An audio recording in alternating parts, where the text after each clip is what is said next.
20 টাকার টিকিট করে 5 লাখ টাকার R15 গাড়ি পাবে। কতক্ষণ ভোটের সময় তো হাজারো নেতা বাড়ায়, মানে কি ভাগা কয় হ্যাপি ওয়েট প্রার্থী। উনি আবার কি হ্যাপি ওয়েট প্রার্থী? তোমার সামনে জুয়া চলে, জেনা চলে, লটারি চলে, বন্ধ করার বলার সাহস নাই। এইগুলি নেতা আবার হ্যাপি ওয়েট, এত বড় হ্যাপি ওয়েট দাড়ি কামে বলা চুকা। হ্যাঁ কতক্ষণ কি নেতা! সেনাবাহিনী ধরে নিয়ে না রিমান্ডে জিজ্ঞাসা করছে, ডক্টর সাহেব আপনি দাড়ি কামাচ্ছেন কেন? বলিচ্ছে ইমান বাঁচান ফরজ না জীবন বাঁচান ফরজ। ওই জীবন বাঁচান ফরজ বলেছে, জীবন বাঁচানো তুমি দাড়ি কামাতে বলো। তাহলে দাড়ি কামাতেও কষ্ট হয় না। এরই নামের পূর্বে লেগেছে আল হাজ। 400 বার হজ করে কোনো লাভ হবে না, কারণ হজ করছে যারা হজ করছে ওদের ভেতরে একটা তালবি আছে, ইন্নাল হামদা ওয়ান নিয়ামাতা লাকা ওয়াল মুল। ইন্নাল হামদা নিয়ামাতা লাকা ওয়াল মুল, নিশ্চয় সমস্ত প্রশংসা আপনার, আর সবচেয়ে বড় নিয়ামত হলো আপনার রাজত্ব। তাম বাংলাদেশে বর্তমানে 27,11,973 জন হাজিয়ার হাজার নিয়ে আসে। এই কয়েকটা হাজি যদি বাংলাদেশে ইসলাম কায়েমের ব্যাপারে রাষ্ট্রশক্তি কোরআন দিয়ে চলুক, এটার ব্যাপারে আন্দোলন করে, তোমারও বাংলাদেশে কোরআন বিজয় হতে বাধ্য।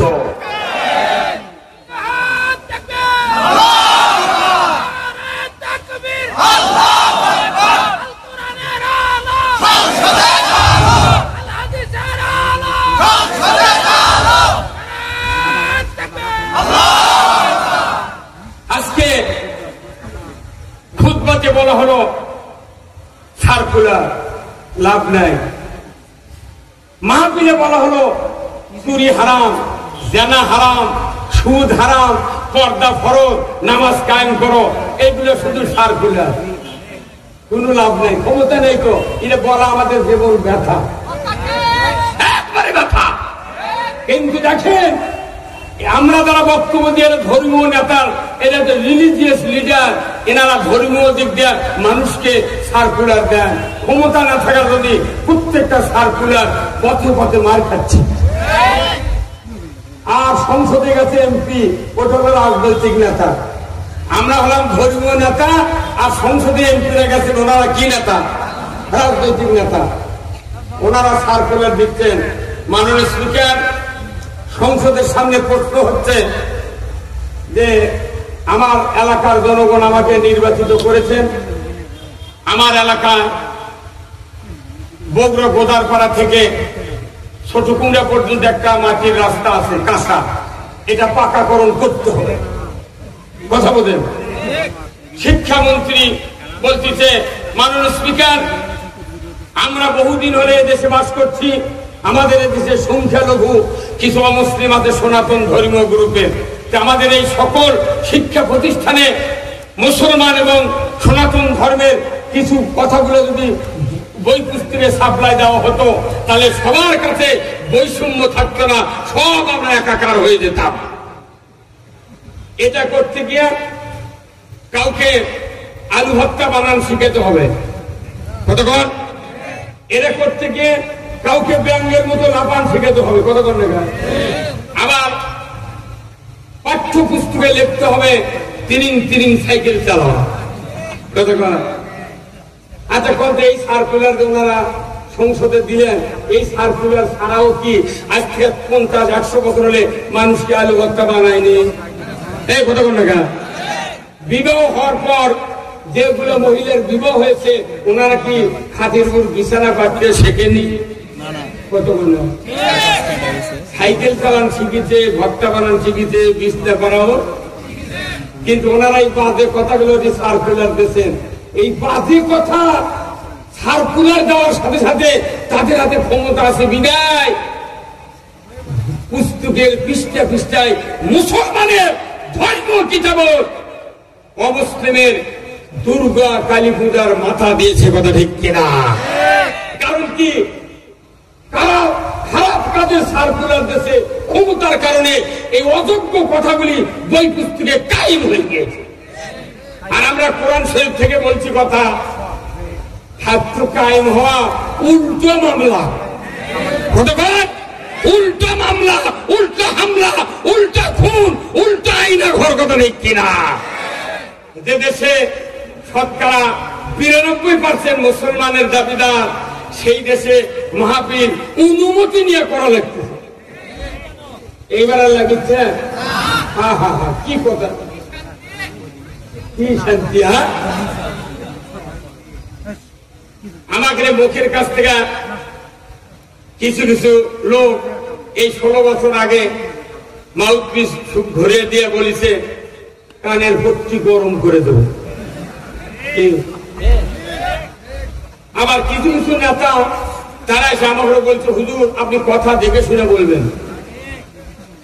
আমি যখন মাথার থেকে পা পর্যন্ত দেখি যে পায়খানা করলে ঢিলে করো নেওয়া মোস্তাহাব, শীতের সময় কোন ঢেল আগে, গরমের সময় কোন ঢেল পরে, এটাই জানে না।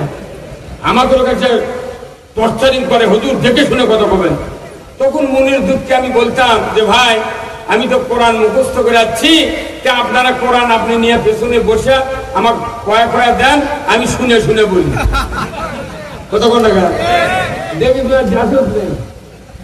কি নেতা, বাপরে বাপ। হক যদি বলা হয় তুই না ঈশান নামাজের আঁকা মধ্যে তো পারবি, পারবি কিচ্ছু নাই। দোয়া কুনুত জানে, ওর বাপও দোয়া কুনুত জানে না।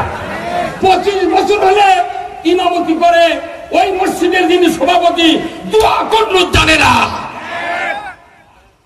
30 বছর হলে ইমামতি করে, মুয়াজ্জিনি করে, মুয়াজ্জিন আযান দিতে দিতে বুড়ো হয়ে গেছে। ওই মুয়াজ্জিনের বেটা কোনদিন মসজিদে বাপের আযান শুনে মসজিদে আসে না। আমাকে এই সার্কুলার কি থাকেই যাবি না কায়েম করবেন? পারবেন, পারবেন? আচ্ছা, কোথায় কি করলে কায়েম হবে বলেন তো? কি করা লাগবে? সবার দায়িত্ব এই কোরআন বিজয় করা। নামাজ কায়েম করা যেরকম ফরজ, তার সে আরো 120 ডিগ্রি ফরজ হলো সমাজে আল্লাহর আইন কায়েম করা। রোজা করা যেরকম ফরজ, তার সে 60 ডিগ্রি বেশি জরুরি ইসলাম বিজয় করা।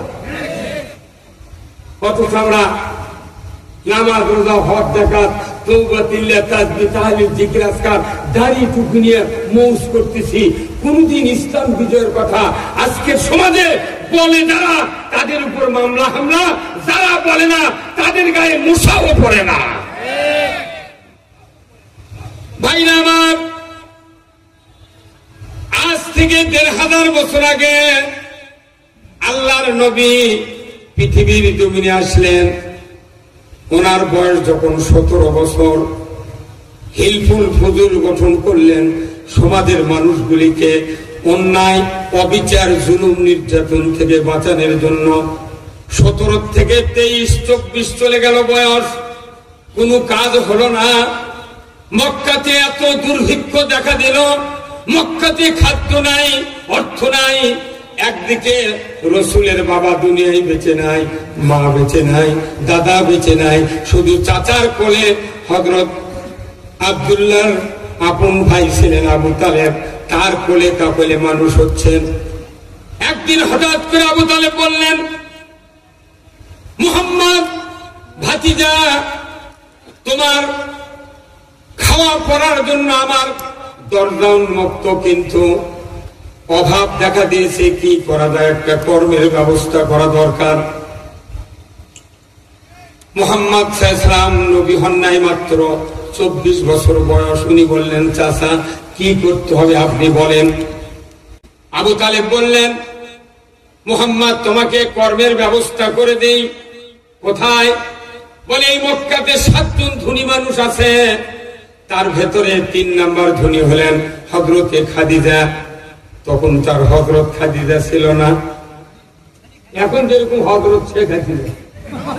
কি কথা নেই, এই জয়পুর এমপি ইতিহাস মারতে মারতে হজরত শেখ হাসিনা এই কথা কোন লাগে সাহস কিনে বা মূল ব্যক্তি জেলের তুলে ফতুয়া নিয়ম যুক্তি হজরত হাসিনা করতে এত সাহস দিল কি কথা কর।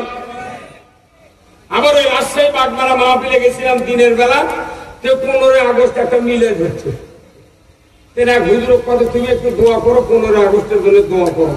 ব্যাপারা খুব আন্তরিক মিলেট টিলেট করে হাত তুলিছে, তোলা বলতে মাবুদ জাতির জনক বঙ্গবন্ধুকে যারা সপরিবারে হত্যা করেছে তাদেরকে জান্নাতুল ফেরদাউস দিয়ে দাও। কি বড় রে! আচ্ছা এই কথা যদি আমরা বলতাম সাথে সাথে ফাঁসি দিয়ে দিল।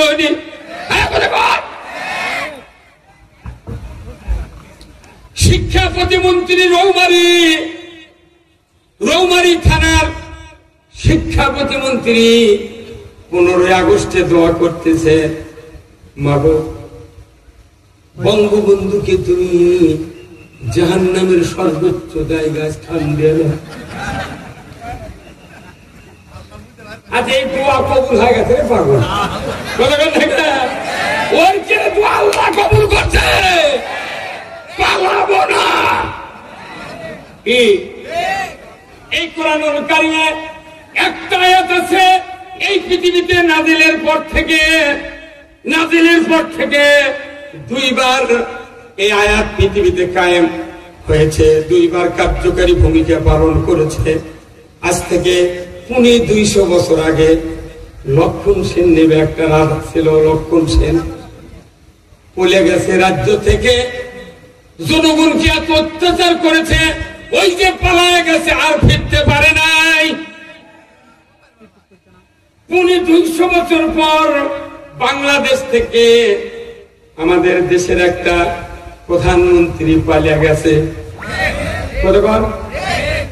তাহলে আয়াতের কার্যকারিতা নাজিলের পর থেকে 2 বার কায়েম হলো। সে আয়াতটা হলো সূরা আর-রহমান। আল্লাহ তাআলা কোরআনুল কারীমে বলছেন, ইয়া মাশারাল জিন্নি ওয়াল ইনসি ইন ইসতাতা'তুম আন তানফুযু মিন আকতারিস সামাওয়াতি ওয়াল আরদ ফানফুযু লা তানফুযুনা ইল্লা বিসুলতান। আমার আল্লাহ বলেছেন, পৃথিবীর মানুষগুলি, পৃথিবীর জিনগুলি, তোমরা যদি আমি আল্লাহ আমার আনুগত্য না করো, বশ্যতা স্বীকার না করো, আমার রাজ্য থেকে তোমরা বেরিয়ে যাও। কার কথা? এই যে বৈষম্য বিরোধী ছাত্ররা আন্দোলন করলো, এদের প্রথম টিপ ছিল আমরা কোঠা বিরোধী আন্দোলন করছি, কথা ঠিক কিনা? তারপরে হতে হতে বৈষম্য, হতে হতে পদত্যাগ চাই, হতে হতে দেশ ছাড়ো, ক্ষমতা ছাড়ো করতে করে একটা দিন একটা ছাত্রের মুখ দিয়ে বাড়ায়নি, তুমি পালাও। বাড়াচ্ছে? তাহলে দেখেন পালাও কি কারণে? এই আয়াতের কার্যকারী ভূমিকা, যে যারা আল্লাহ এবং আল্লাহ রসুলের আনুগত্য অনুসরণ থেকে বিপদগামী হয়ে যায়, আল্লাহ বলেছেন আমার রাজ্যে তাদের থাকার অধিকার নাই। আজকে আমাদের বুঝতে হবে, যারা আমরা মাহফিলে বসে আছি, রসুলের জীবনটা ছিল অন্যায়ের প্রতিবাদ করা, কথা ঠিক কিনা? আমার ভাইয়েরা, আবু তালেব বললেন, মুহাম্মদ খাদিজার বাড়িতে তোমাকে চাকর হিসেবে নিয়োগ দেব, চাকরি দেব, তুমি কি করতে পারবা? মুহাম্মদ সাল্লাল্লাহু আলাইহি ওয়াসাল্লাম নবী হন নাই তখন। উনি বললেন, চাচা আপনি যদি ঠিক করে দেন আমি থাকতে রাজি আছি। জোরে কন্যা মারহাবা। বিশ্ব নবী মানুষের বাড়িতে রাখালি করতেছেন, গরু চড়ানের রাখাল নয়, ছাগল চড়ানের রাখাল, কথা ঠিক কিনা? প্রত্যেকটা নবী রাসূলকে আল্লাহ তাআলা ছাগল চড়ার ট্রেনিং দিয়েছেন। ছাগল যেরকম বেয়াদবি করে, মানুষ ওই রকম বেয়াদবি করে। কতক্ষণ? ছাগল ছেড়ে দিলে মানুষের ধান খায়, অন্যের গম খায়, অন্যের ফসল নষ্ট করে। মানুষ ওই রকম ইচ্ছা মতো দুনিয়াতে চলবে, আল্লাহ রাসূলের তোয়াক্কা করবে না। তোমাকে ছাগল দিয়ে ট্রেনিং দিয়ে তোমাকে মানুষকে ভালো বানাতে হবে। ভাইরা আমার, আল্লাহ রসুলকে চাকরি দেওয়া হলো। 24 বছর বয়সে চাকরি লাগলেন। চাকরি করতে করতে 25-এ পদার্পণ। হঠাৎ করে হযরত খাদিজা রাদিয়াল্লাহু তাআলা আনহা, উনি তখন রসুলের স্ত্রী হন নাই, উনি শুধু তার মুনিব। খাদিজা বলছেন, মুহাম্মদ, আজকে সকালবেলা তুমি খাওয়া দাওয়ার পর একদম দুম্বা নিয়ে ছাগল নিয়ে তুমি মরুভূমিতে যাবে। আমি বসে বসে জানালা থেকে তোমার দৃশ্য আমি দেখতে চাই। রাখাল চলে যাচ্ছে, রসুল মুহাম্মদ যাচ্ছেন, হযরত খাদিজা জানালায় বসে আছেন, দেখছেন যে দেখি আমার এই রাখাল কিভাবে এইগুলি চড়ায়। উনি চলে গেলেন ছাগল নিয়ে দুম্বা নিয়ে, খাদিজা জানালায় বসে থেকে দেখতেছেন, দেখি ভাবটা কি। ভাইরা আমার, কিছুক্ষণ পরে মুহাম্মদ দুম্বা নিয়ে মরুভূমির ভেতরে চলে গেলেন। খাদিজা জানালে দেখ নজর করে, হাতে মুহাম্মাদের ছাতা নাই, কেউ ছাতা নিয়ে দাঁড়িয়ে নাই, অথচ মুহাম্মাদের শরীরে এক ফোঁটা এক বিন্দু রোদের কিরণ লাগে না। ছায়ার ভেতরে মুহাম্মদ হেঁটে যায়, ছায়াও হেঁটে যায়। উনি ঘর থেকে বেরিয়ে রাখালের দৃশ্য দেখার জন্য গেলেন। যা দেখেন যে না, ছাতা নাই, কেউ ধরেনি ছাতা, কে দেয় ছায়া। উনি আরেকটু দূরে গিয়া মুহাম্মদ সাল্লাল্লাহু দিকে না নজর করে আকাশের দিক নজর করেছেন। আল্লাহু আকবার। আকাশের দিক নজর করে দেখে কে যেন সূর্যের সামনে এক খণ্ড মেঘ এমন করে দাঁড় করে রেখেছে। রসুল আসতে যাক আর জোরে যাক, এক বিন্দু রোদের কিরণ রসুলের গায়ে পড়ে না। তখন তুমি নবীও না, রসুলও না, মুহাম্মদ। এই দৃশ্য 3 দিন অবজার্ভ করলেন। আব্দুল্লাহর বেটা মুহাম্মদ রোদের ভেতরে যায়, এত তীব্রতা, মক্কাতে সূর্যের তাপ লাগে না। না জানি মুহাম্মদ এত ভালো মানুষ, সমাজে তো সবাই আলামিন বলে, আমানতদার বলে, সত্যবাদী বলে, এত ভালো মানুষ আমার বাড়িতে রাখাল। এত মানুষ ভালো শুনেছি, কিন্তু দিব্যি চোখে দেখলাম আকাশ থেকে মেঘ দিয়া ছায়া দেয়। কে ছায়া দেয়? কে এই শক্তি ধর, ক্ষমতায় ধর কে? হযরত খাদিজা রাদিয়াল্লাহু তাআলা আনহা তখন মুনিব হিসেবে রসুলের কাজ করতেন। 3 দিন পর সন্ধ্যার সময় খাদিজা বললেন, মুহাম্মদ, ও মুহাম্মদ, তোমাকে আমি একটি কথা বলবো। সেই কথাটা হলো, আমার একটা স্বামী আমাকে তালাক দিয়েছে, আর একজন স্বামী দুনিয়ার থেকে বিদায় হয়েছে। 2টা স্বামীর পর আমি অনেক দিন হলে বিধবা, তালাক প্রাপ্ত একজন মহিলা। ও মুহাম্মদ, আমি তোমার কাছে একটা দরখাস্ত করতে চাই। আমি তোমাকে চিরসাথী হিসেবে নিজেকে আপন করে নিতে চাই। মুহাম্মদ বললেন, মুনিব, আপনি হলেন মুনিব, আমি হলাম রাখাল। কেমন করে এটা সম্ভব? আমার বাবার মৃত্যু আমি দেখি নাই, মায়ের পেটে 6 মাস বয়স আমার, আমি বাবাকে হারিয়েছি। 6 বছর বয়সে মাকে আবহাওয়া নামক জায়গায় পিতার কবর জিয়ারত করতে গিয়া মাকে হারিয়েছি। 7 বছর বয়সে আমি দাদাকে হারিয়েছি। ও আমার মুনিব, আমার একমাত্র অভিভাবক হযরত তালেব, আবু তালেব আমার চাচা, ওই চাচার বিনে পারমিশনে আমি আপনাকে কোনো কথা বলতে পারবো না, কোনো কথা বলতে পারবো না। 25 বছরের যুবকের কি কথা? তখন খাদিজা 7 ধনীর ভেতরে 3 নম্বর ধনী মক্কার মাটিতে। আল্লাহু আকবার। 25 বছরের যুবক মুহাম্মদ বললেন, আমি বলতে পারবো না। আমার চাচা আমাকে রেখে গেছেন, উনি আমার অভিভাবক, উনি যা বলবেন আমি তাই করতে রাজি আছি। আল্লাহু আকবার। আচ্ছা, এইরকম কথা যদি বর্তমানে বগুড়া শহরে 3টা বাড়ি,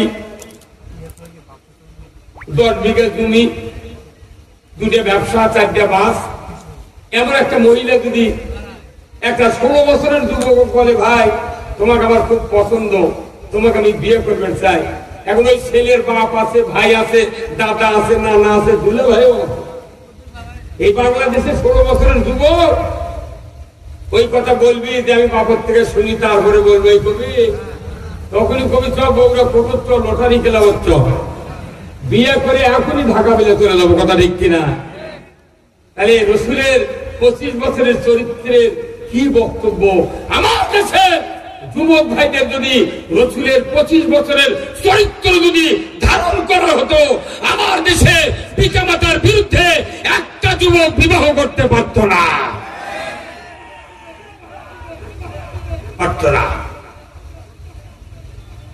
বাপের কাছে বলতেছে, আব্বা আমি অমুকের মেয়ে বিয়ে করবো, মোবাইলে আগে চিন্তাই 10-15 সাথে চেন আছে, তারপরে বাপের যা বলছে, আব্বা আমি অমুকের মেয়ে বিয়ে করবো, বাপ রাগ করে মধ্যে এক চর খাবো, বদমাইশ, কিসের বিয়ে? রাগ করে ওই মেয়ে নিয়ে চলে গেছে ঢাকা, একবারে রপ্তানি গার্মেন্টসে চাকরি লেগেছে, বিয়ে নিয়ে করে চাকরি করছে, স্বামী স্ত্রী 2 জন। দেখা যায় 6 মাস পর ওই স্ত্রী নরসিংদীর আরেকজনের সাথে চলে গেল। এই কথা কোন গেল? আবার পিতা মাতা আত্মীয় স্বজন সব বিরুদ্ধে, খবরদার তুমি বিয়ে কথা বলতে পারবে না, লেখাপড়া করো। অনেক ছেলে আছে এই সমাজে, বগুড়াতে নাই, আমাদের ওইদিকে আছে, রাগ করে নিজে একা একা চলে গেছে বউ ঢাকা, গার্মেন্টসে চাকরি করছে। বাপ তুই বিয়ে দিল না, তোমার বাড়ি কি থাকবো না? উনি 6 মাস চাকরি করতে করতে দেখা যায় গাই বাসন নিয়ে চলে যাচ্ছে। এই কথা কোন টাকা? হ্যাঁ, কথা ঠিক কিনা?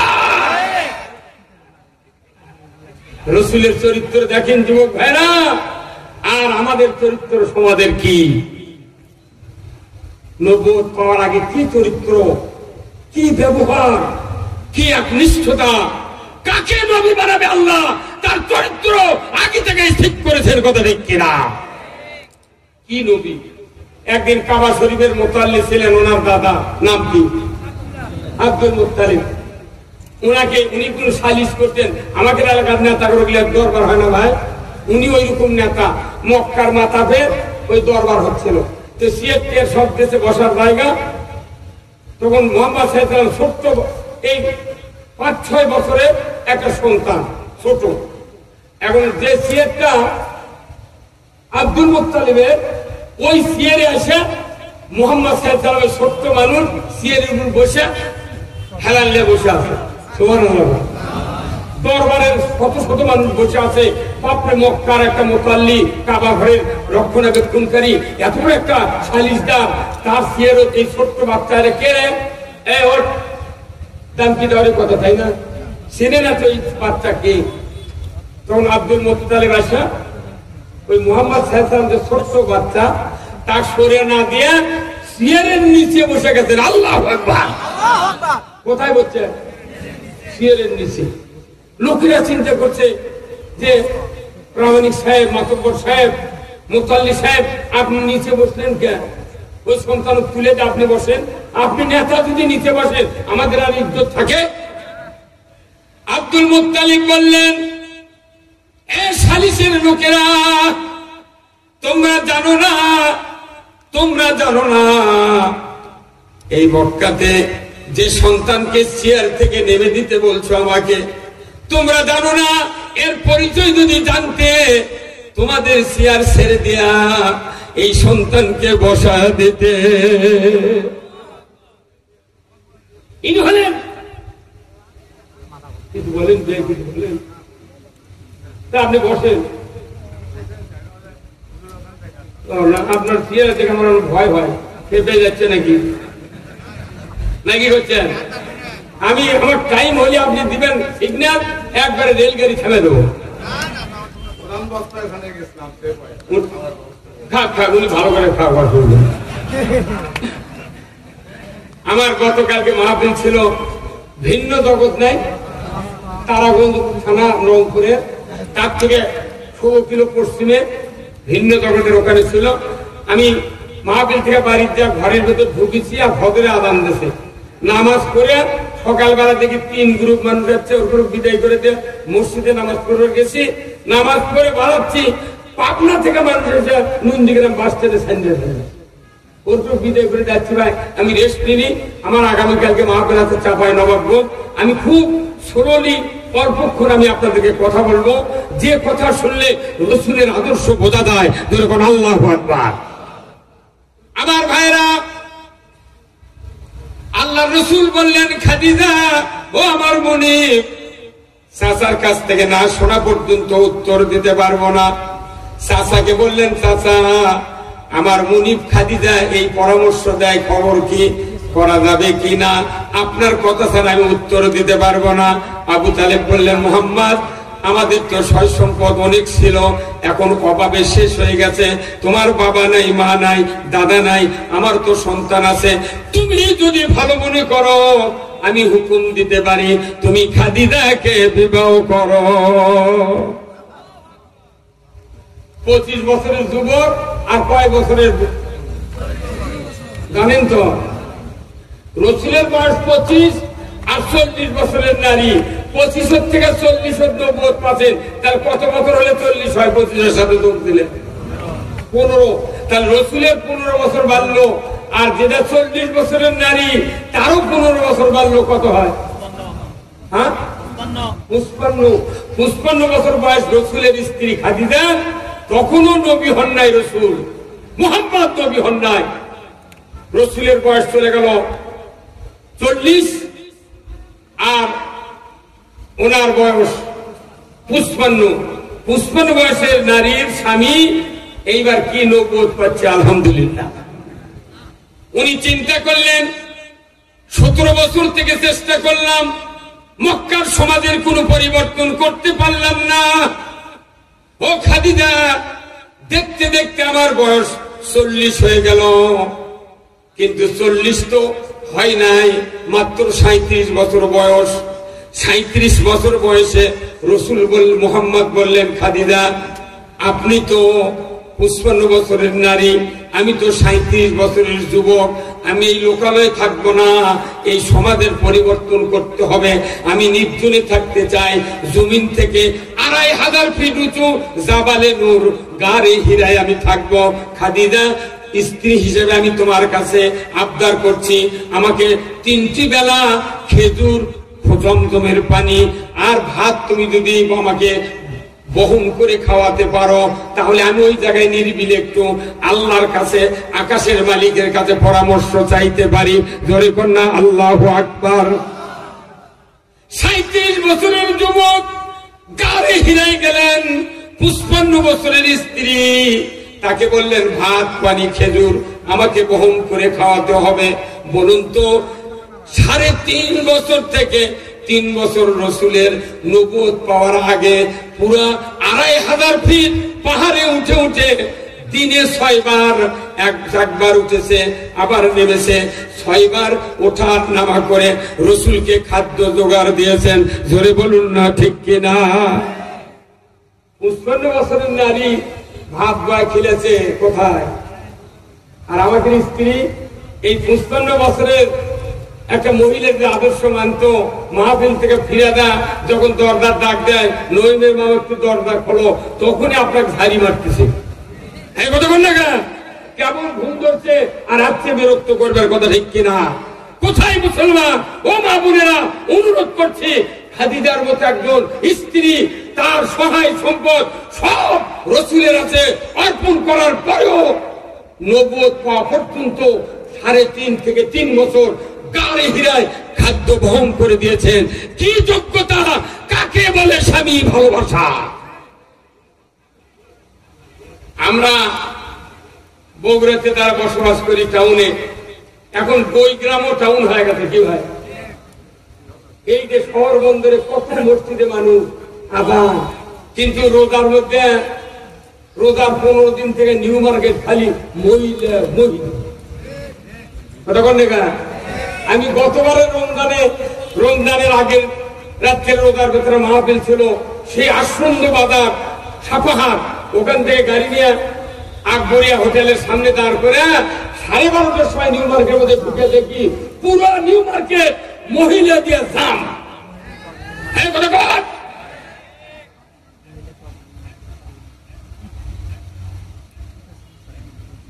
মহিলাদের কি দাম? আচ্ছা কোন তো রোজা কিসের জন্য খরচ করেছেন আল্লাহ? মোত্তাকে। বাহ, ধন্যবাদ, মরদি আছে রে। ইয়া আইয়ুহাল্লাযীনা আমানু কুতিবা আলাইকুমুস সিয়ামু কামা কুতিবা আলাল লাযীনা মিন ক্বাবলিকুম লাআল্লাকুম তাত্তাকুন। রমজানের রোজা ফরজ করা হয়েছে, এই রোজা পূর্ববর্তীদের উপর ফরজ ছিল, তোমাদের উপর ফরজ করা হচ্ছে এই জন্য যাতে করে তোমরা মুত্তাকি হতে পারো, আল্লাহকে ভয় করতে পারো। তাকওয়া অর্জনের জন্য রোজা। অথচ স্বামীও রোজা করলে 1 মাস, স্ত্রীও রোজা করলে 1 মাস। রাতে 12:30টার সময় টাউনের মধ্যে নিউ মার্কেটে কাপড় কিনতে, এটা কিরকম মুত্তাকি? কথা বলে ভাই, ঘুমাচ্ছেন নাকি? এটা কিরকম মুত্তাকি? কথা বল। এই দেশে 7 কোটি মানুষ রোজা করে আর 12 কোটি মহিলা বাধা করে। কি মোনাজাত হচ্ছে। আবার জুমাতুল বেদা যেদিন হয় সেদিন চালু করা বিরোধ যায় নামাজ পড়ে। পরের দিন করত পেপারের প্রথম পেজে ছবি দিতে ভাব গাম্ভীর্য সহকারে বগুড়ার বড় মসজিদে জুমাতুল বেদা উদযাপিত হয়েছে। সদা নয়, দাড়ি টুপি যোগ্য দিয়ে আর এই কাপড় দিয়ে জান্নাতে যাওয়া যায় না। অন্যায় বন্ধ করলে জান্নাতে যাওয়া যায়। এখানে আলেমদের ভূমিকা সবচেয়ে জরুরি। আপনারা শোনেন তো, এই যে ধান সেদ্ধর পর চাউল বের করা হয়, সেই মেশিনের নাম কি? Rice mill. সেই মেশিনের নাম কি? রাইস মিল। রাইস মিল হলো ওটা চাউল তৈরির হলা, আর মসজিদ হলো মানুষ তৈরির হলা। কি আপনারা কত কমেন্ট করেন? রাইস মিল হলো চাউল তৈরির হলা, আর মসজিদ হলো মানুষ তৈরির হলা। এখন আপনি রাইস মিলের হলারে ধান দিয়েছেন, এই ধান দিয়েছেন ধান বাড়াচ্ছে, ধান দিয়েছেন ধান বাড়াচ্ছে। 3 বার অল্টার করার পর দেখেছেন খালি ধান দিয়ে ধান বাড়ায়। ওই ধান আর রাখবেন ওখানে? তোমার এটি একটি ধান বানার জন্য তুমি চাউল দিবে, সে আবার ধান বাড়ায় দেয়। আপনি ধান বলবেন ভাড়ার ভাই ধান তুলে দাও, তো তোমার মিলে তার থাকার টাইম আমার নাই। বাস ওই ধান নিয়ে আর এক জায়গায় দিয়েছেন। প্রথম বাকরে ধানের যে রাইস মিলের যে অনারম্যান আছে, তার দায়িত্ব প্রথম বাকরে পুরা চাউল বের করতে হবে, আর দ্বিতীয় বাকরে চাল সাফ করতে হবে। চাল বাড়াচ্ছে, দ্বিতীয় বাকর যখন দিচ্ছে তখন ওই চালের মালিক হাত দিয়ে চাউল ধরেছে, ডেলিভারি মুখের থেকে ধরে চাউল দেখিচ্ছে সাদা না লাল। তখন বলেছে ভাই একটু সাফ করে দেন ভাই। তখন হলারম্যান বড় বড় করে চোখ পাকাছে, বলতে যাচ্ছে তুমি কালকে ঢিকি বানা চাউল খেলে আর আজ 30 হর্স পাওয়ারের মোটর দিয়ে ভেঙে দিচ্ছে তোমার, তাও আইনকে বলো না কথা ঠিক কিনা?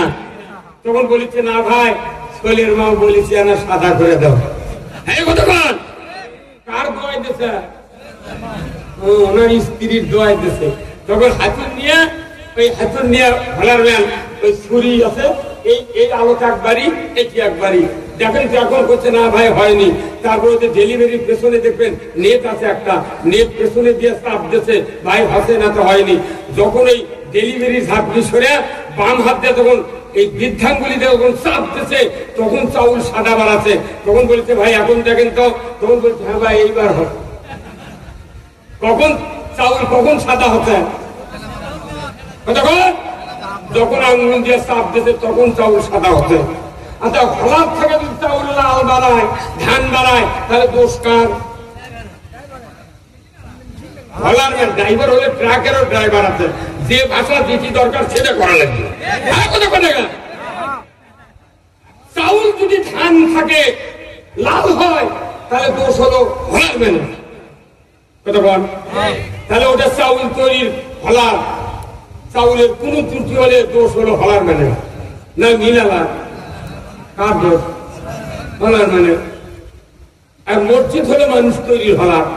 মসজিদে বেনামাজি ঢোকে, শুক্রবার নামাজ পড়ে বেনামাজি বাড়ায়, সুদারু ঢোকে সুদারু বাড়ায়, সিসিলুন ঢোকে সিসিলুন বাড়ায়, খালি জুম্মার নামাজ পড়ে জুম্মার নামাজ পড়ে বাড়ায়। একটা করে মসজিদে 10 আনা লোক 5 ওয়াক্ত নামাজ পড়ে না, এই কথা কোন টাকা?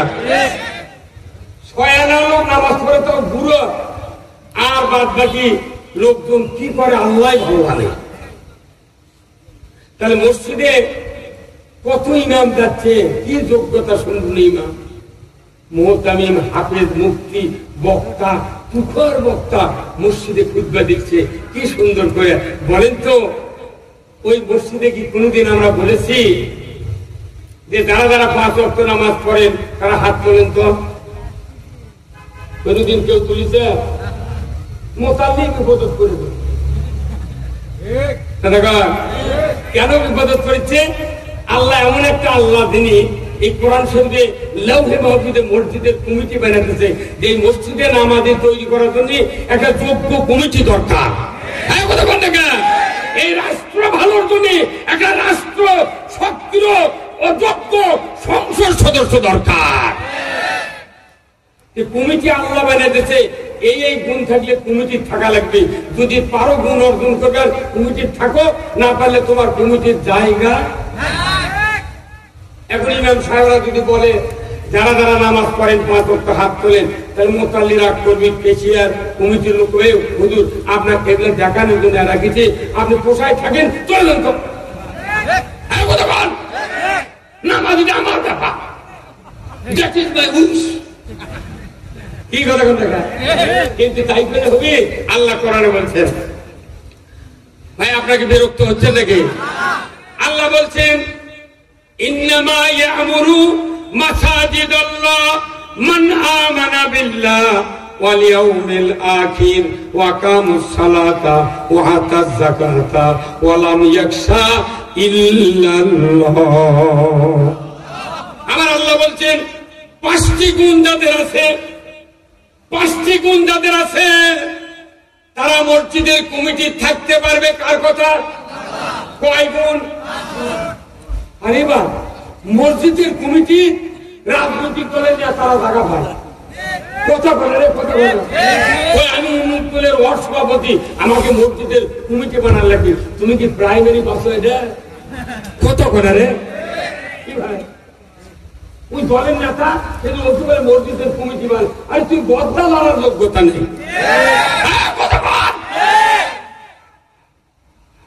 আল্লাহ বলছে 5টি গুণ যাদের, তারা মসজিদের কমিটি থাকতে পারবা।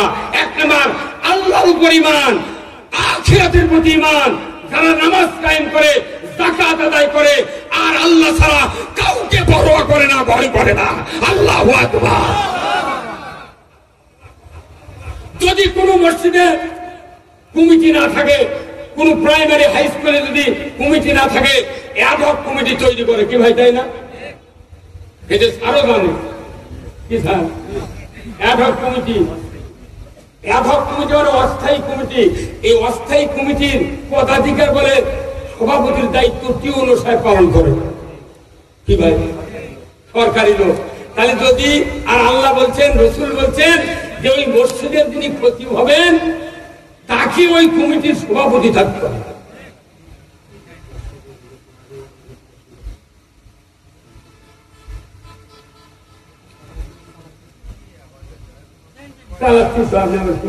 আপনি যখন সিগন্যাল দিবেন হবে, স্লিপ দিবেন, তাহলে বারবার এগুলো বলে অসুবিধা বুঝছেন।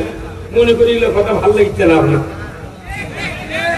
সব কমিটির একই কথা, কতক্ষণ টাকা 2-1টা কয়ে দিয়ে যে কয়জন আমার সামনে বসে আছে, এরকম বিশ্বকাপের ব্যাটসম্যান। আপনারা চোখ দিচ্ছেন, স্লোগান দিচ্ছেন, ঠিক এনারা সব মেরে বসা। সভাপতি সাহেবকে চিৎকার করে বলতে হবে এদেশে আল্লাহরাই চায়। যারা আল্লাহর আইন চাওয়া দরকার। তারা চায় না গরিবের চোখে আবার রোগ দিয়ে জেলে তুলিচ্ছে, আর ওনারা বল পার্সনেরা মৌজ করিচ্ছে ওই আপেল আর আঙ্গুর খায়। যার যেরকম হর্স পাওয়ার তার সেরকম কাজ করতে হবে। আপনার হর্স পাওয়ার বিকো ইঞ্জিন 25 হর্সের, আর আপনি বলছেন আমি সিএনটন 6 হর্সের কাজ করবো, বাটাম ফাটা বিক্রি আমাদের ময়দানে। হর্স পাওয়ার গোপন করা যাবে না। আপনি বিশাল মাদ্রাসার মুহতামিম, বিশাল মাদ্রাসার শিক্ষক, আপনি বিশাল কলেজের প্রিন্সিপাল, আপনার উপর যে দায়িত্ব আছে ওই রিক্সাওয়ালার তা দায়িত্ব নাই। রিক্সাওয়ালা সাতপাতার মিছিল করে আর প্রিন্সিপাল তল্ল করে সপ্তপতি মার্কেটে টুক করে দেখে। কিয়ামতের দিন ফের পুষবি এই কোষার আয়াত কোরআন শরীফের কাছে সময় নাই, কারণ কর্তৃপক্ষ তাড়াহুড়া করতেছে, এগুলো বাদ দিয়ে তাড়াতাড়ি টাকা দাও। এই কথা দেখেন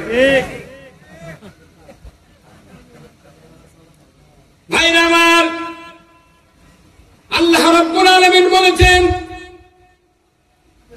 আল্লাহকে ছাড়া কাউকে ভয় করে না। আমার মসজিদের ইমামগুলি এই বক্তব্য যদি মসজিদে নিয়োগ হওয়ার 1ম তারিখে যদি দিতে পারতেন, বাংলাদেশ 92% মুসলমানের দেশে, ইমানদারের দেশে, বাইতুল মুকাররমের ইমামের পলায়া দেওয়া লাগতো না। বহু দিন হচ্ছে, আমার বয়স 66 বছর, ইমাম বলে যায় জীবনে শুনুন। আল্লাহ রে আল্লাহ, কি ডাকাতি খাবে ইমাম পড়াবো রে? তার মানে এমন চাল মারিছে আর এই পৃথিবীর থাকারই কথা নাই। হায় সর্বনাশ, বয়কুর করে ইমাম পড়ে গেল রে। আমরা কত নিচে নেমে যাচ্ছি। আজকে আপনাদের বলা হয় আল কোরআনের আলো, তখন জনগণ বলে ঘরে ঘরে যাবো, কথা বলে গেল। কিন্তু আল কোরআনের আলো, মদিনার সংসদে আলো, বদরের যুদ্ধে 313 জন সাহাবীরা যখন যুদ্ধের ময়দানে নেমেছিলেন, রোজাকে তরক করে রোজা ছেড়ে দিয়ে 313 জন সাহাবী বদরের প্রান্তরে যুদ্ধে নামলেন। 1000 কাফেরের সামনে তারা স্লোগান দিয়েছিলেন আল কোরআনের আলো, মদিনার সংসদে আলো। এই কোরআন দিয়া রাসূল 10টি বছর পৃথিবী শাসন করেছেন কোরআন দিয়া। অথচ আজকে কে আপনাকে আমাকে এই শক্তি দিল? কোরআন বাদ দিয়া, বাবার আইন দিয়া, স্বামীর আইন দিয়া, কে দাদার আইন দিয়া এই দেশ শাসন করতে হবে। কোথায় লেখা আছে? কোথায় লেখা আছে? 10টি বছর আল্লাহ নবী শাসন করছেন। বাংলাদেশের মতো কমপক্ষে 27টা রাষ্ট্র পরিধি হবে, এত বড় রাষ্ট্রের আমির ছিলেন, প্রেসিডেন্ট ছিলেন স্বয়ং আল্লাহ রাসূল। যেরকম আল্লাহু আকবার। আমরা ভুলে গিয়েছি ইতিহাস। আজ থেকে 6500 বছর আগে ইব্রাহিম আলাইহিস সালাম কুরবানি করেছিলেন তার নিজের সন্তানকে। একে কুরবানি করবেই, চক্ষু বাঁধা তরবারি চালাচ্ছেন, চালাতে চালাতে হয়রান হয়ে গেছে, তরবারি কাটে না। কি ব্যাপার? গলা কাটলে তো ফোঁস করে সাউন্ড হয়, কিছু হয় না। রাগ করে তরবারি ফেলে দিছে, পাথর কাটে গেছে। আবার চোখ খুলে দেখে পাথর কাটলো, তরবারি তুমি কাটো না। বলে ইব্রাহিম, খবরদার, তুমি তোমার হুকুম, আল্লাহর হুকুম পালনের জন্য তরবারি চালাচ্ছ, কিন্তু আমাকে যে আল্লাহ সৃষ্টি করেছেন, ইসমাইলের গলা কাটা তো দূরের কথা, এক কাটা পশম যদি কাটি আমাকে জাহান্নামে দিয়ে শাস্তি দিবে। 6500 বছর আগে গলায় কাটিছে। শেষ পর্যন্ত দুম্বা এনে জিবরাইল ইসমাইলকে কোলক করে দাঁড়িয়ে থাকলেন, আর দুম্বা জব হয়ে গেল। বলুন তো ওই সময় দুম্বার গলায় গলা কাটিছে না উপরে কাটিছে? কোথায়? তাহলে ওই সময় কুরবানি করতে গলায় কাটার সিস্টেম কে চালু করেছেন? আচ্ছা, এখন এসে যদি বাংলাদেশের 12,000 মুফতি, 14,000 বক্তা, 15,000 ইমাম যদি বলে যে আমরা এতদিন গরু, বকরি, মহিষ, উট, দুম্বার গলা কাটিয়া কুরবানি করেছি, আমাদের এই সিস্টেম করতে গিয়া উনি কি গরু বাছুর জমিনে পাততে গিয়া কারো সিংহের গুঁতে লাগে, পাও ঘাটতে লাগে, চোখ ফাটে, পাথর ভাঙে, এত কষ্ট করা যাবে না। গরু এইভাবে ধরে থাকবে, গামছা দিয়ে চোখ বাঁধে বিসমিল্লাহ করে ভারত চোখ মারবে, কাল্লা করে দেবি, গোস্ত খাবে। আচ্ছা, এই ফতুয়া যদি এই দেশে এতগুলো ইমাম মুফতি এরা ফতুয়া দেয়, তাহলে এই ফতুয়া কেউ মানবি? হ্যাঁ, তোকে মানবে? হ্যাঁ, আর ওইভাবে গলার কাটে নয়, এই উপরে কাটে যদি একটা ফকির নিয়ে যদি 20 কেজি গোস্ত আর 3000 টাকা দিয়ে বলা হয়, মা তুই 3000 টাকা তেল মশলা কিনে গোস্তটা ফাইন করে পাক করে খা, মা খাবি?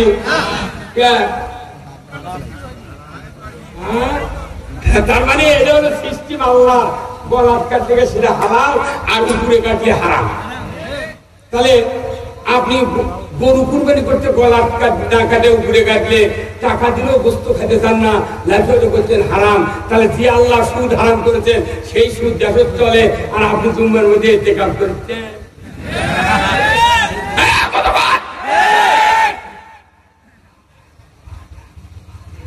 যারা সুদের অর্থনীতি মানে সুদ দেয়, সুদ খায়, সুদের অর্থনীতি মেনে নেয়, তাদের ঈমান থাকে না।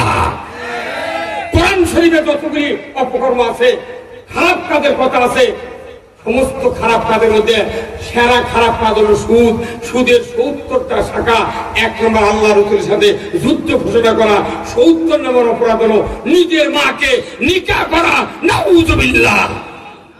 এই দেশে সুদ চলে কি চলে না? তাহলে আপনি কুরবানি গলা বাদ দিয়া মাথা ভারত কাটে খান না, আর আল্লাহ করছে সুদ হারাম। সেই সুদের অর্থনীতি মানে বছরে 3 বার করে উমরা করছেন, আর 1 বার করে হজ করছেন, আবার এসে করছেন 6 বার সুন্নত দিচ্ছি বাকরত। আল্লাহ তখন কয় জিবরাইল আর মাথা ঠিক নেই, তুই যে অর্থ দিয়ে হজ করে সুন্নাত দেওয়ার বক্তব্য দিচ্ছ, তুই পাথর সুন্নাত দেওয়াকে তোর বিলে খেলেও কোনো লাভ হবে না। এদেশে বারবার সংসদ কায়েম হয়েছে, এদেশে বারবার সরকারকে আমরা দেখেছি ইমানদারের দেশে সুদ হারাম করেছেন আল্লাহ। অথচ আজকে সুদের অর্থনীতি পুরো পৃথিবী নয়, পুরো বাংলাদেশ একবারে জর্জরিত। এমন কোন গ্রাম নাই 15.5 আনা লোক কিস্তির সাথে জড়িত নাই। শাক ভাত খাবো না, গোস্ত খা, স্বামীর কথা শুনবো না, ভাঙ্গা করে থাকবো না, ঝড় বাদল মানবো না, কিস্তি দেওয়া বন্ধ করবো না, যায়ান থাকিতে সাহেবের ডিউটি কোনদিন অমান্য করবো না। এই যে সুদ চলিতে দেখো, কারু টেনশনই নাই, কি ভাই আছে? কারণ সুদ খালে যে ইমান থাকে না, এটা এখনো বোঝেনি। আচ্ছা বলুন তো, এখানে একটা মূর্খ মানুষ, লেখা নেই, পড়া নেই, কিচ্ছু নেই, কিন্তু এই মসজিদে, এই শহীদুল ভাইয়ের মসজিদে ওযু করছে। ওযু করার পর পূর্ব দিক দিয়ে যায় মসজিদে ঢুকতেছে। ঢোকার সময় মাথা হাত ছাপড়ে স্যান্ডেল হাতত নিচ্ছে, ভেতরে না লেগে তো চুরি হলো। কি দেশে জুতো চুরি হলো? হ্যাঁ, খালি একটা আইন যদি করলো হয়নি, ধরা পড়লে 5টা গ্যারান্টি, খাদ্য, বস্ত্র, চিকিৎসা, শিক্ষা ব্যবস্থা। এই 5টা গ্যারান্টির পর যদি আল্লাহ বলেছেন তোমরা হাত কাটার আইন চালু করো, এই বাংলাদেশে হুন্ডা চুরি, গরু চুরি তো দূরের কথা, মসজিদে সেরা স্যান্ডেলও চুরি হবে না। আর প্রত্যেকটা মসজিদে জুতা লিয়া আগে নামাজি জুতা চৌকাট পার করে, তারপরে ওই পেছনে ঢোকে। জুতা চুরির মতো একটা ঘটনা বাংলাদেশে বন্ধ হয় নাই। এখন আমরা বলছি আমি মুসলিম, আমি মুসলমান। আপনি আমি অধ্যয়ন করি না কোরআন। বলুন তো, একটা লোক ওযু করেছে, স্যান্ডেল খুলতে গিয়া পেছনের রাস্তা দিয়ে বাতাস বাড়াচ্ছে, এই লোককে ওই অবস্থায় মসজিদে ঢোকে? এই ঢোকে কেন? ঢোকে না।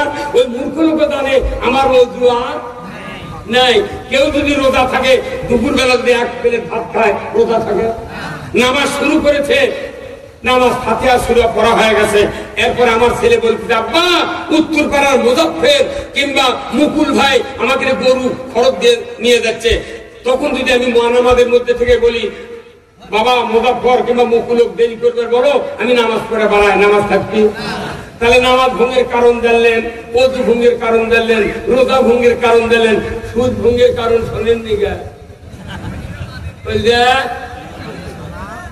এই বুদ্ধি কে দিছে? ইয়া আইয়ুহাল্লাযিনা আমানু লা তাকুলুর রিবা, ঈমানদাররা সুদ খায় না। ঈমানদাররা রোজা রেখে দুপুরে ভাত খায় না, রোজা থাকবে না।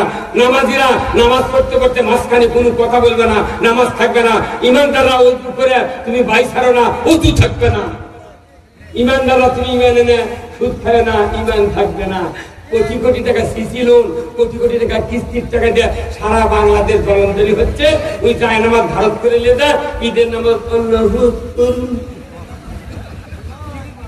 ফাটান যদি না ফাটায় নেতাগিরির কাম বাঁধেনি, নেতাগিরির কাম বাঁধেনি। অর্থনীতি সিসি লোন নামছে একটা, যারা ব্যাংকে চাকরি করে দেখবেন একটা লোনের নাম হচ্ছে সিসি। এটা ইংরেজ বাংলা হলো সি, ছয়ের শিকারের সি। এটা যদি এক আলিফের মত দিয়ে পড়া হয়, ছয়ের শিকারের সি, ছয়ের শিকারের সি, মানে বুঝতে পারবে না। কিন্তু হরকত দিয়ে যদি পড়া হয় সিসি। এটা আমার এই কাপড় যদি গোবর, গরুর পায়খানা, মানুষের পায়খানা ভরে, অবশ্যই সভাপতি সাহেব বলবি হুজুর সিসি আপনার কাপড়। কিয়ামতের দিন যারা অর্থ উপার্জন করতে করতে করতে পাহাড় পরিমাণ অর্থ নিয়ে দুনিয়াকে মৌজ করতেছে, অর্থনীতি আল্লাহর দেওয়া যেমন বিধানে চালু করলো না, কিয়ামতের ময়দানে এদেরকে আলাদা করে এক জায়গায় দাঁড় করিয়ে রাখা হবে। তাদেরকে বলা হবে, আমার ফেরেশতা এই দুনিয়ার ধনী ধনী মানুষকে ডাক দাও। তারা অর্থনীতিকে সুদ ভিত্তিক চালু করে তারা কামাই করেছিল অর্থ। এদেরকে আমি আজকে লোন পাস করে দেবো, কত কোটি সিসি লাগবে। অনুরোধ করছি, অর্থনীতি বাংলাদেশে যাকাত ভিত্তিক কায়েম হোক। কারা কারা চান একটু হাত বলেন তো দেখি, তোলেন হাত, তোলেন তোলেন। লিল্লাহে তাকবীর।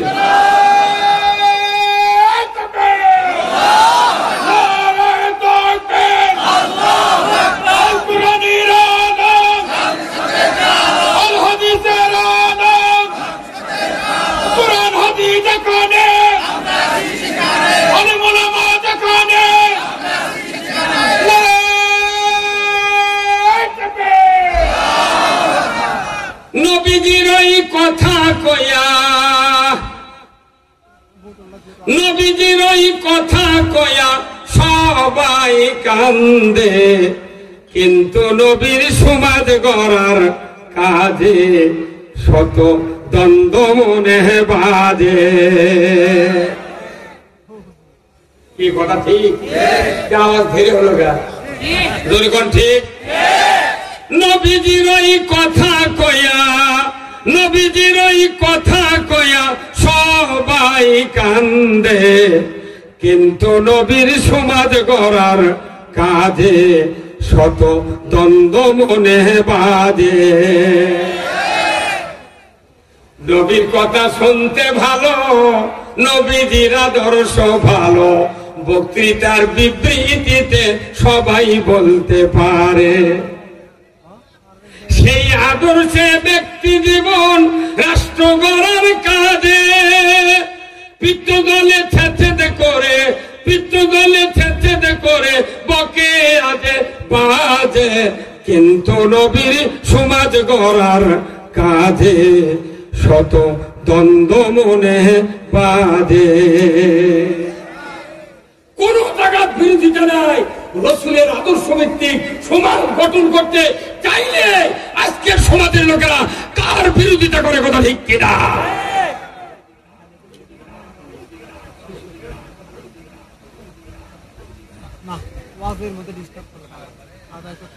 ভাইরা আমার, আমি বলতেছিলাম ইসলাম একক ইবাদত বিশিষ্ট ধর্ম নয়, জীবন ব্যবস্থা নয়। প্রত্যেকটা ইবাদতের সাথে ইসলামের কানেক্টিভ, জীবনের সাথে কানেক্টিভ করা রয়েছে। কারণ ইসলাম যদি মানতে চায়, কোন একটা আল্লাহর হুকুম বাদ দিলে ইসলাম মানা যায় না।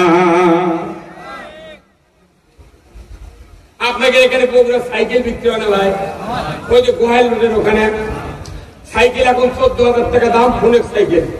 এই সাইকেল যদি কেউ কিনবার না দেখে, এত টাকা তো আমার কাছে নাই, ওই বেচারা করছে কি, সাইকেলের চেন থাকে সাইকেলের কোন দিক, এখন মুখস্থি করছে, এখনো দেখেনি মনে সাইকেল। আর কবার পালানে একসাথে কয় লাগবি ডান দিবি কি মানুষের প্লেন দেখেন কি সাইকেলের চেন দাবি কুন্দি গিয়ে দেই জানে না তুই আত্মা করে পারবি পাগলের বুদ্ধি সাইকেলের চেন কোন দিক থাকে দিকে এটা কারেন্টের মতো উত্তর দিতে হবে তাহলে বোঝা যাবে আপনি দুনিয়া দেখেন কথা ঠিক কিনা আজকে সারা দেশে দেখেন যানজট এই auto bike auto rickshaw CNG এই সাত মাথার রেলগেট থেকে 150-200 লাইন ধরে আছে দিনে 2 টিপ পায় তাই জন্য দাঁড়িয়ে আছে কোন পৃথিবীর কোন রাষ্ট্রে এত যানবাহন নেই কারণ কি এত অভাবও কোন দেশও এই দেশের অভাব মিটানোর কোন ব্যবস্থা সরকার কর্তৃক এখনো কেউ করতে পারে না এত যানজট এত যানবাহন কেন হলো মানুষের মৌলিক চাহিদা 5টা খাদ্য বস্ত্র চিকিৎসা শিক্ষা বাসস্থান এই 5টা গ্যারান্টি এই বাংলাদেশের কোন সরকার দেয় না না দেওয়ার কারণে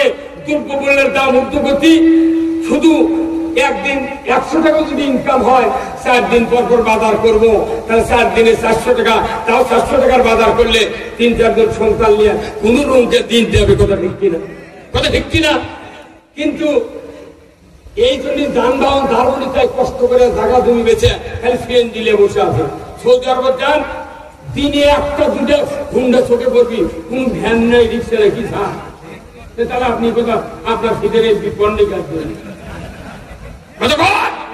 এই যানজট কেন হলো ওই গরিবদের খাওয়া পড়ার গ্যারান্টি আমরা দিতে ব্যর্থ হয়েছি কথা ঠিক কিনা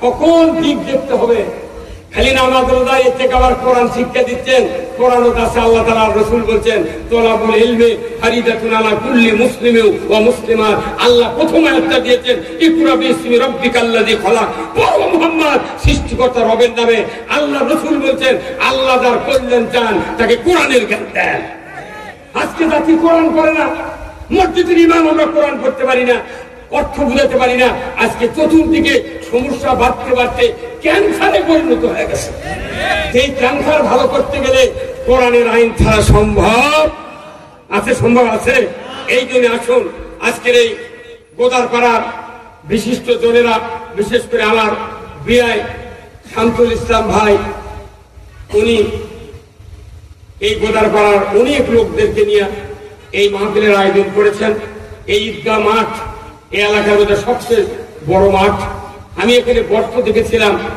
আজ থেকে 3-4 বছর আগে পুকুর সেই পুকুর ওনারা এমন ভাবে সংস্কার করেছেন আজকে এখানে 2য় বর্ষ কোরআনের মাহফিল অনেক লোক আপনারা এসেছেন মসজিদ মাদ্রাসা ঈদগাহ মাঠ এটা যদি আপনি তৈরি করেন এতো আল্লাহ সদকায়ে জারিয়ার সওয়াব দিয়ে দেবে অনেক মানুষ আছেন আমি আপনাদেরকে একটু অনুরোধ করব আপনাদের যার যার সংগতি আছে কমিটির ভেতরে এখানে যারা শ্রোতামণ্ডলী আছেন তাদের ভেতরে এটাকে সদকায়ে জারিয়ার কাজ হবে এই জায়গাটা তারা সুন্দর করে একটা সুসজ্জিত একটা ঈদগাহ মাঠ তৈরি করবেন মেঝে করবেন ওয়াল দিবেন মেহরাব বানাবেন এটা যাতে একটা আদর্শ একটা ঈদগাহ মাঠ হয় আগামী দিনে এই মাঠে আমরা এর চেয়ে বড় ধরনের তাফসীরের আয়োজন করবেন ওনারা এই জন্য কর্তৃপক্ষ আমাকে অনুরোধ করেছেন যে বিআই কিছু একটু কালেকশন করা আপনাদের কাছে আমার অনুরোধ আল্লাহর দ্বীনের জন্য